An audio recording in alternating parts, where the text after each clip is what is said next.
quick thank you to our sponsors for making this podcast possible. They keep this show free to listen to. Are you tired of ending your nights with yelling and screaming? Are you sick of resorting to yelling as a way to get your kids to listen? Join me June 7th, 8th, and 9th for my Yelling Cure live event. I will have 3 lovely speakers, including one of our lovely community members. We will unravel the backstory of parental yelling and help you get a hold of this parenting pitfall. If you can't make it live, no worries. I will give you access to all of the replays. Click the link in the show notes and join this great 3-day event. I'll see you there.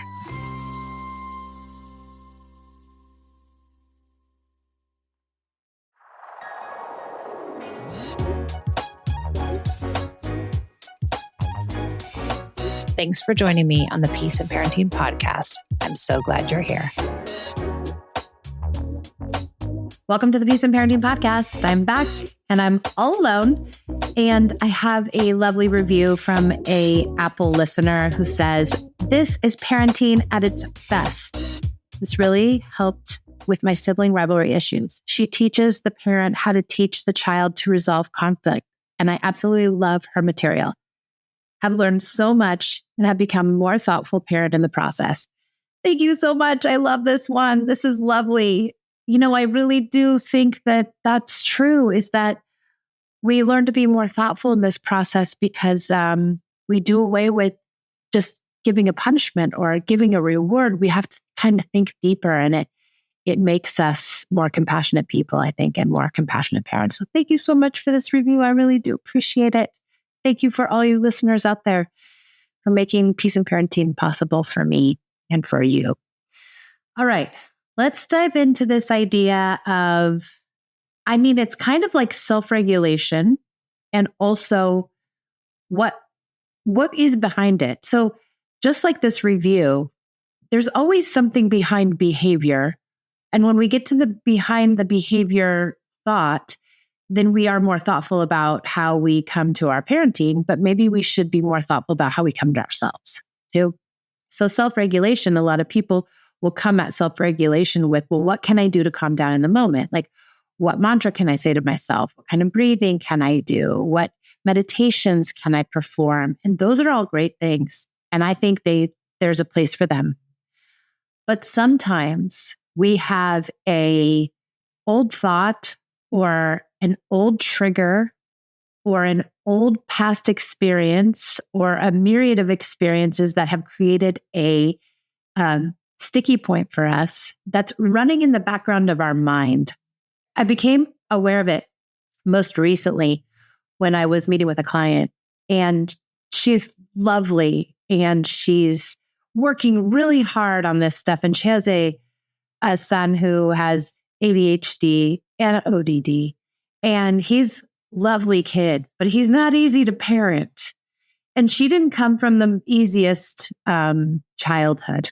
And I think she was very hurt in her childhood and misunderstood and didn't feel as if she got the support that she needed or wanted. And so it's been hard for her to give her son that because she doesn't know what it looks or feels like, but she's getting there.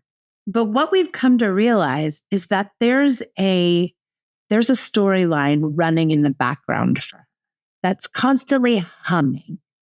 It's constantly part of her ethos. And her storyline, and this might not be your storyline, but maybe you can relate it to one of your storylines, and I'll kind of relate it to mine too.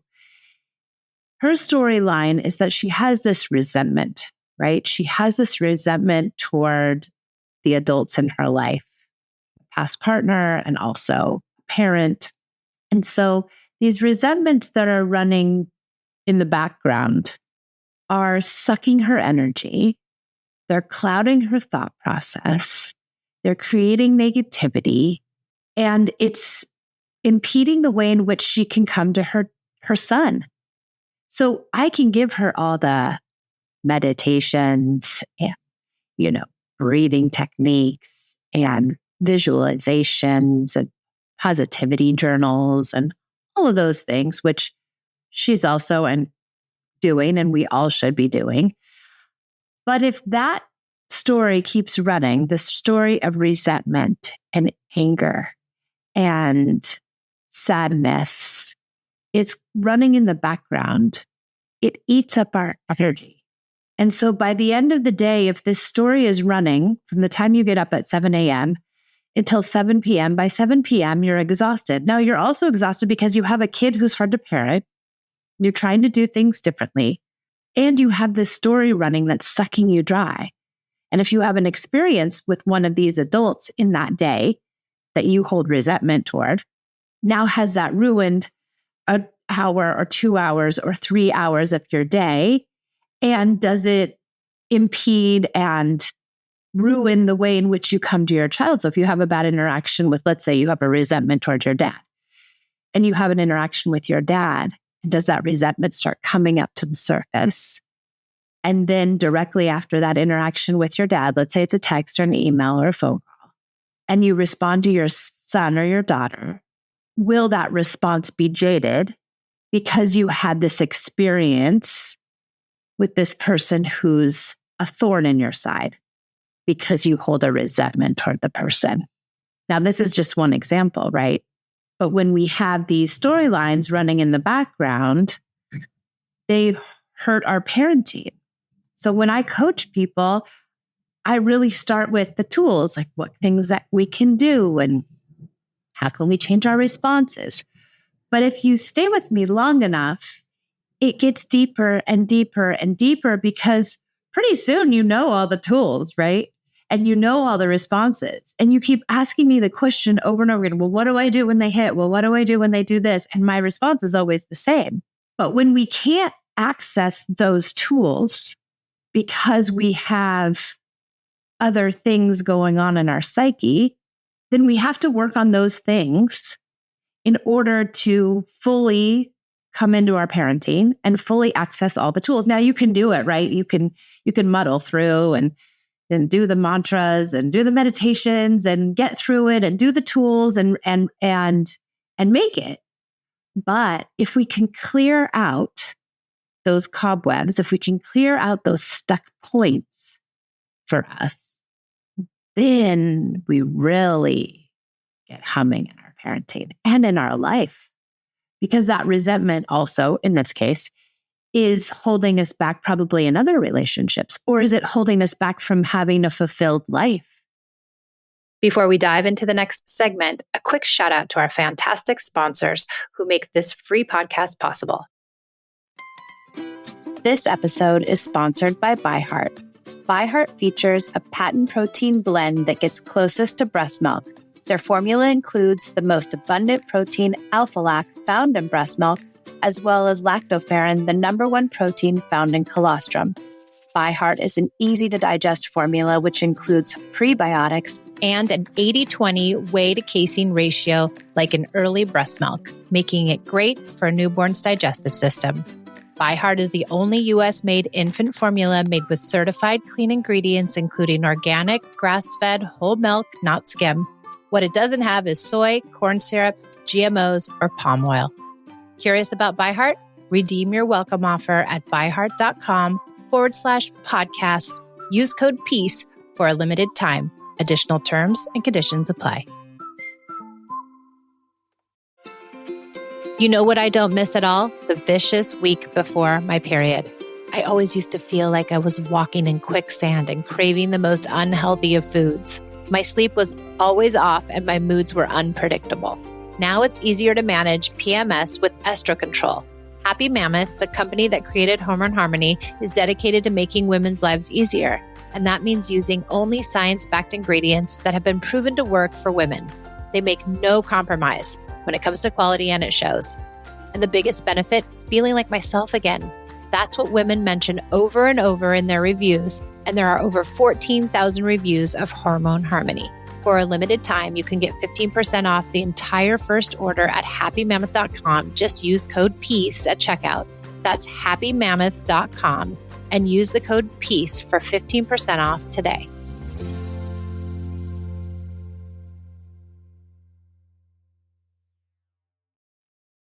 Thanks for supporting our sponsors. Now back to the show. I had a lot of resentment toward my mom. And I'm going to be real vulnerable here. And I hope she isn't listening. maybe she will. I don't think she really listens. But, when I was 11 and a half, she basically dropped us off at my dad's house and said, I'm going to San Diego to find myself. I need some time. And my dad took us in. I don't think it was what he necessarily wanted to do. He was a bachelor and practicing alcoholic. And I don't think that he wanted an 11 and a 9-year-old to take care of. And she said, I'll be back in a few months. And that few months turned into 6 and it turned into 9. And she tried to come back and my dad said, no way, I'm keeping them now. But I held a deep resentment that she left, that I lost my mom at a crucial age and that she chose herself over me. And when I had kids, that resentment really amplified, right?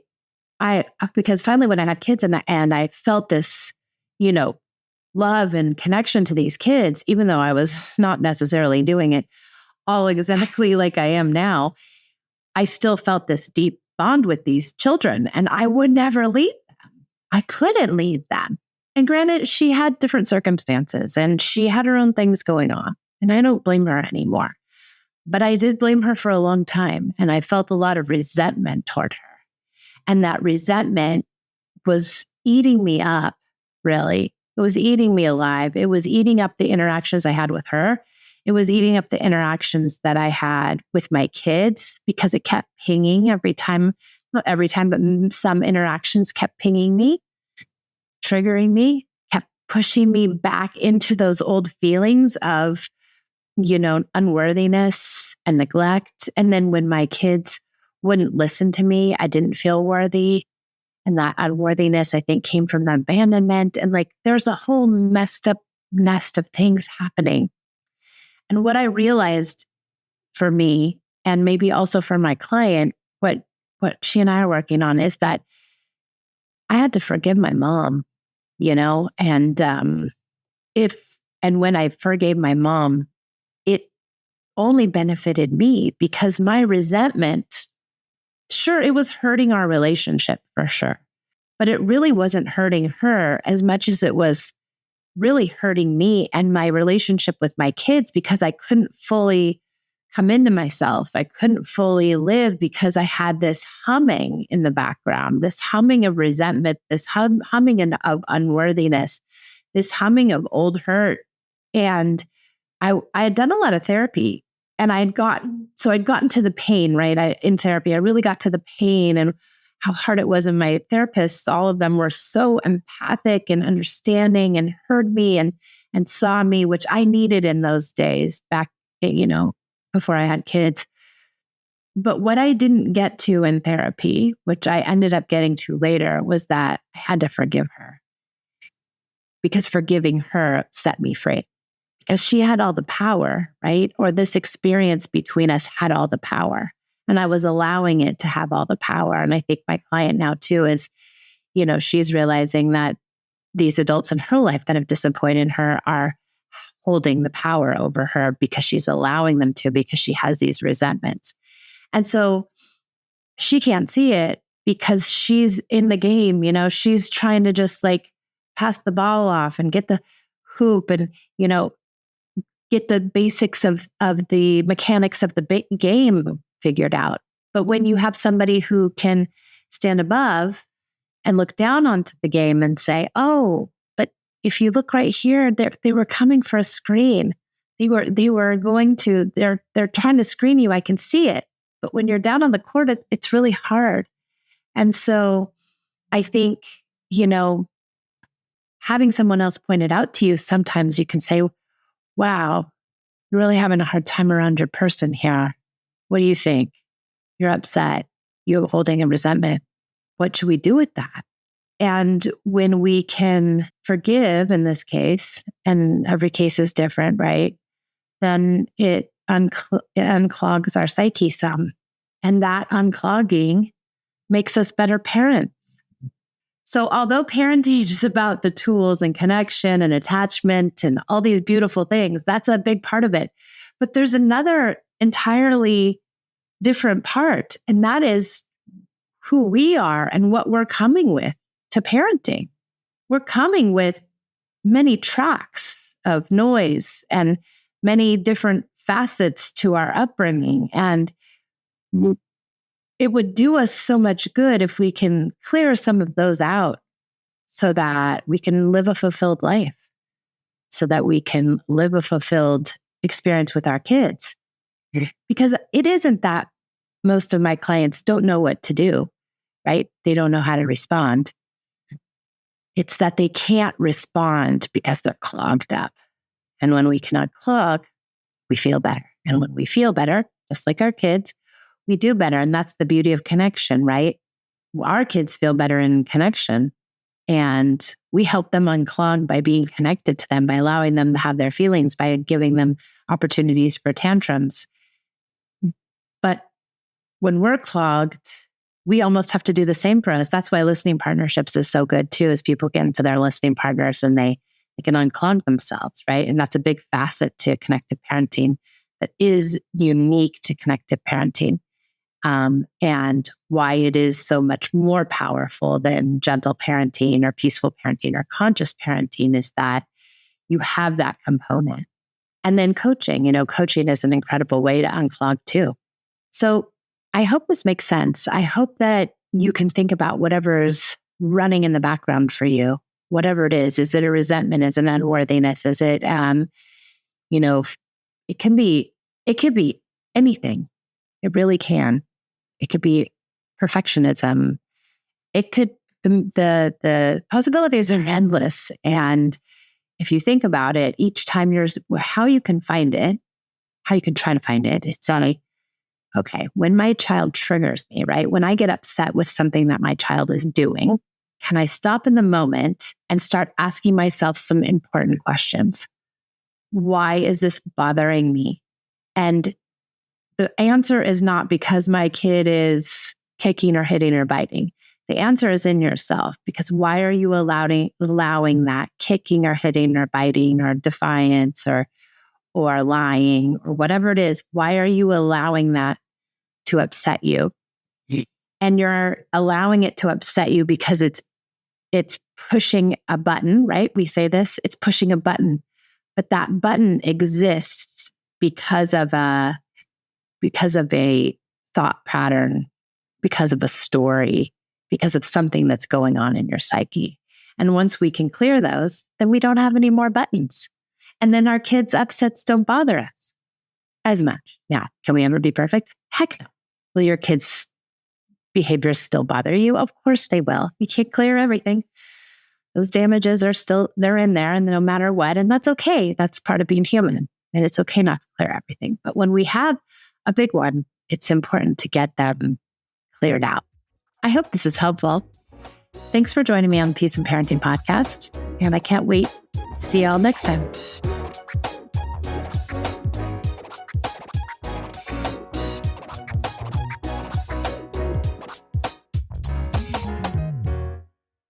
Our family has grown. Welcome to the world, Hannah baby. Introducing a new collection, Hannah Soft, made with Tencel. It's so breathable, with stretchy comfort for all of baby's first moments. And it's cool and gentle on their skin all year round. Entrusted Hannah quality for your most precious gift. Hannah Soft, made to last. Shop now at hannahanderson.com. Our family has grown. Welcome to the world, Hannah baby. Introducing a new collection, Hannah Soft, made with Tencel. It's so breathable, with stretchy comfort for all of baby's first moments. And it's cool and gentle on their skin all year round. Entrusted Hannah quality for your most precious gift. Hannah Soft, made to last. Shop now at hannahanderson.com.